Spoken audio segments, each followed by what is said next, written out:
இந்த விடயங்கள் தொடர்பான விரிவான தகவல்களை பார்த்தோமானால், இந்த நிறைவேற்று அதிகாரம் கொண்ட ஜனாதிபதி முறைமை என்பது உங்களுக்கு தெரியும், கடந்த அதாவது 2024ஆம் ஆண்டுக்கான ஜனாதிபதி தேர்தல் காலங்களின் பிரச்சார கால பகுதிகளின் பொழுது தேசிய மக்கள் சக்தியினுடைய தேர்தல் விஞ்ஞாபனத்தில் குறிப்பிடப்பட்ட ஒரு விடயம் என்பது, நாங்கள் ஆட்சிக்கு வந்தால் இந்த நிறைவேற்று அதிகாரம் கொண்ட ஜனாதிபதி முறைமையை நாங்கள் நீக்கி விடுவோம் என்பது அந்த விஞ்ஞாபனத்திலே உள்ளடக்கப்பட்ட ஒரு விடயம். ஆனால் என்னதான் தேர்தலுக்கு முன்னதாக அவர்கள் தங்களுடைய அறிக்கைகளிலே பல வாக்குறுதிகளை கொடுத்தாலும் ஆட்சிக்கு வந்ததன் பின்னராக அவற்றை நிறைவேற்றுவார்களா என்கின்ற சந்தேகம் காலகாலங்களாக மக்களிடையே இருந்து கொண்டுதான் இருக்கின்றது. காரணம், யாருமே அதனை செய்வது கிடையாது. அப்படி இருக்கின்ற பொழுது இவரும் எவ்வாறு அந்த அதிகாரத்தை எவ்வாறு ஒவ்வொரு ஜனாதிபதியும் விட்டுக் கொடுப்பார்கள்? ஆகவே அதனை தக்க வைத்துக் கொள்ளத்தான் அவர்கள் பார்ப்பார்கள். ஆகவே இந்த நிறைவேற்று அதிகாரம் கொண்ட முறைமை என்பது நிச்சயமாக நீக்கப்படாது என்றது மக்கள் நம்பிக்கொண்டிருந்த ஒரு விடயம். ஆனால் தற்பொழுது பாத்தீங்கன்னு சொல்லி சொன்னால், நிச்சயமாக இந்த நிறைவேற்று அதிகாரம் கொண்ட ஜனாதிபதி முறைமையை நாங்கள் புதிய அரசியலமைப்பின் ஊடாக நீக்க நடவடிக்கை எடுப்போம் என்கின்ற மாதிரியாக வெளிவிவகார அமைச்சரான விஜித ஹேரத் அவர்கள் தெரிவித்திருக்கின்றார். அதாவது கொழும்பு ஊடகம் ஒன்றுக்கு கருத்து தெரிவிக்கின்ற பொழுதுதான் அவர் இந்த ஒரு விடயத்தினை குறிப்பிட்டிருக்கிறார். இதனுடன் சேர்ந்து அவர் இன்னும் பல விடயங்களை குறிப்பிட்டிருக்கிறார். அது என்ன அப்படின்னு சொல்லி பார்த்தோம் என்றால், அதாவது எங்களினுடைய ஆட்சியானது, அதாவது தேசிய மக்கள் சக்தியினுடைய ஆட்சி என்பது இன மதவாதத்துக்கு எதிராக செயற்படுகின்ற ஒரு ஆட்சி. இனம் பார்த்து நாங்கள் பாகுபாடு காட்டுவதோ அல்லது மத ரீதியாக பாகுபாடு காட்டுவதோ கிடையாமல் எல்லாருமே சமம்தான் என்கின்ற ரீதியாகத்தான் எங்களுடைய ஆட்சி நடந்து கொண்டிருக்கின்றது. அது மட்டுமல்லாமல் அப்படி நாங்கள் செயற்படுவோம் என்கின்ற ஒரு நம்பிக்கையும் மக்கள் மத்தியிலே இருக்கின்றது.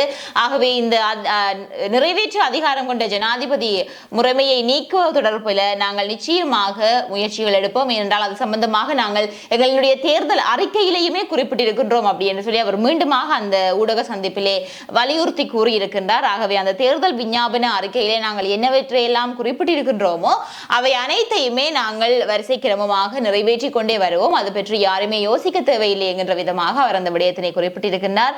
ஆகவே மக்கள் இந்த பொருளாதார நெருக்கடியிலிருந்து மீண்டு வர வேண்டும், அதே சமயம் மக்களினுடைய உரிமைகள் பாதுகாக்கப்பட வேண்டும் என்று சொல்லி மக்கள் அனைவரும் எதிர்பார்க்கின்றார்கள்.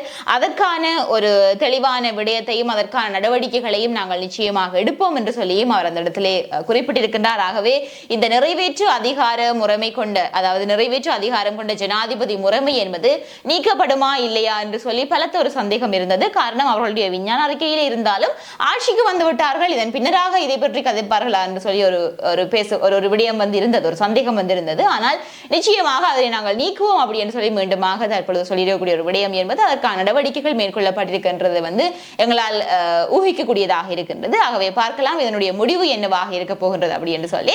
இது தொடர்பாக உங்களுடைய கருத்தை, நிறைவேற்று அதிகாரம் கொண்ட ஜனாதிபதி முறைமை சிறந்ததா இல்லை அது நீக்கப்படுவது சிறந்ததா என்கின்ற உங்களுடைய அபிப்பிராயத்தை கருத்து பகிர்ந்து கொள்ளுங்கள்.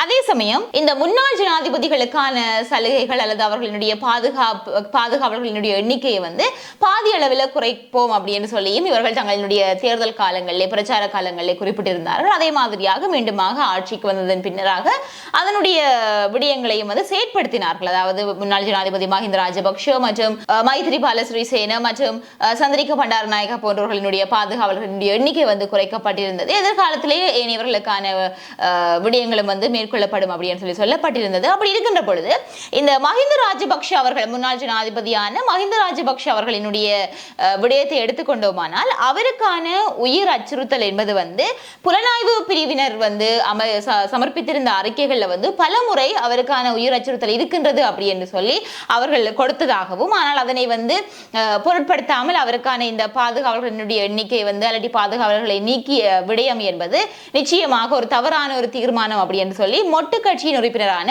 மனோஜ் கமகி அவர்கள் தெரிவித்திருக்கின்றார். இந்த நிலைமையில அவருக்கு ஒருவேளை முன்னாள் ஜனாதிபதியான மஹிந்த ராஜபக்ஷ அவர்களுக்கு ஒருவேளை என்ன ஒரு பாதிப்பு ஏற்பட்டாலும் அதனுடைய முழு பொறுப்பையும் அரசாங்கமே எடுக்க வேண்டும், அரசாங்கம் மட்டுமே அதற்கான பதிலை கூற வேண்டும் அப்படின்னு சொல்லியும் அவர் இந்த இடத்திலே குறிப்பிட்டிருக்கின்றார். இதனை நேற்றைய தினம் நடைபெற்ற ஊடக சந்திப்பில் அவர் இந்த விடயத்தினை குறிப்பிட்டிருக்கின்றார்.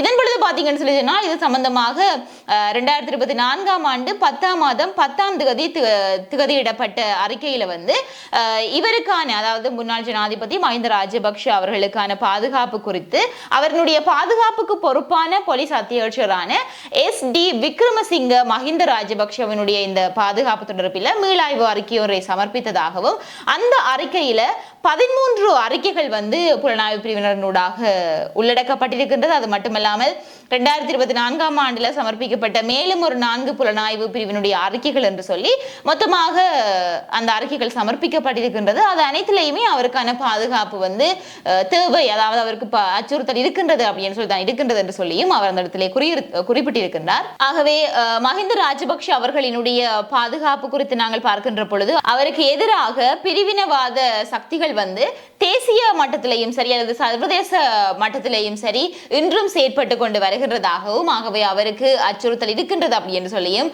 அந்த இடத்திலே அவர் குறிப்பிட்டிருக்கின்றார். ஆகவே என்னை பொறுத்த வரைக்கும் ஒரு முன்னாள் ஜனாதிபதியாக இருக்கட்டும் அல்லது இந்நாள் ஜனாதிபதியாக இருக்கட்டும் யாராக இருந்தாலும் தன்னுடைய சொந்த நாட்டில் ஒருவர் தன்னுடைய பாதுகாப்பு குறித்து எந்த ஒரு அச்சமும் இன்றி துணிவாக பயணம் செய்கின்றாரோ, துணிவாக இருக்கின்றாரோ, அவர் மட்டுமே நாட்டுக்கு சிறந்த ஒரு தலைமைத்துவத்தையும் ஒரு சிறந்த ஒரு ஆட்சியையும் வழங்கிய ஒரு அரசராக அல்லது ஒரு ஜனாதிபதியாக பார்க்கப்படுகின்றார் என்பது வந்து நிச்சயமாக ஒரு உண்மையான ஒரு விடயமாக இருக்கும். காரணம், அவர்களினுடைய ஆட்சியில் ஏதாவது பிழை இருந்தால் அல்லது அவர்களினுடைய ஆட்சி வந்து மக்களுக்கு பிடிக்காத பட்சத்துல வந்து அவர்களுக்கான பாதுகாப்பு குறித்தோ அல்லது ஏதாவது அவருக்கான ஏதாவது ஒரு பாதிப்பு ஏற்படும் அப்படின்னு சொல்லி எதிர்பார்க்கலாம். ஆனால் அவர்களுடைய ஆட்சி மக்களுக்கு முற்றுமுழுதாகவுமே ஒரு நன்மையை பயக்கக்கூடிய ஒரு ஆட்சி என்றால் அவருக்கான அச்சுறுத்தல்கள் என்பது குறைவாகத்தான் இருக்கும் என்று சொல்லி நான் நினைக்கின்றேன். ஒருவேளை என்னுடைய கருத்திலையும் கூட தவறு இருக்கலாம். அப்படி இருந்தால் நீங்கள் அதனை சுட்டி காட்டுங்கள். அதே சமயம் வடமாகாணத்தை பொறுத்த வரைக்கும் ஆசிரியர்கள் வந்து யாழ் மாவட்டத்தில் வந்து அதிகமாக இருக்கின்றார்கள் என்பது ஒரு கருத்து கணிப்பில் எடுக்கப்பட்ட ஒரு விடயம், புள்ளி விவரவியல் அடிப்படையிலையும் கூட. அப்படி இருக்கின்ற பொழுது இந்த யாழ் மாவட்டத்தில் இருக்கக்கூடிய ஆசிரியர்களுக்கு அவர்களுடைய நியமனங்கள் வழங்கப்படுகின்ற பொழுது வெளி மாவட்டங்களில் சென்று வடமாகாணத்திற்குள்ளே வெளி மாவட்டங்கள் யாழை தவிர்ந்த வேறு மாவட்டங்களுக்கு சென்று குறைந்தது 5 வருடங்களுக்கு பணிபுரிய வேண்டும் என்கின்ற ஒரு கட்டாயம் இருக்கின்றது.